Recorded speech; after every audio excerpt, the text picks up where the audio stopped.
Lord Adi tereliminasi, Olivia mantan peserta MasterChef Season 8 unggah video kenangan menyentuh.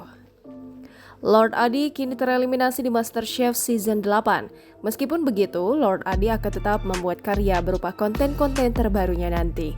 Banyak penggemarnya yang menyayangkan Lord Adi harus tersingkir. Walaupun begitu, Adi tetap tegar meski tereliminasi. Kini Olivia yang juga dulu peserta MasterChef Season 8 mengunggah video menyentuh hati usai Lord Adi tereliminasi. Dilansir Instagram olivia.mci8 pada Senin 23 Agustus 2021. Dalam video tersebut dengan lagu romantis memperlihatkan kebersamaannya dengan Lord Adi. Kelucuan Lord Adi juga ditampakkan dalam video tersebut. Foto dirinya bersama Lord Adi juga ditampilkan. Komentar beragam pun menghampiri Instagram olivia.mci8. Jangan lupa subscribe, share, komen, dan like ya!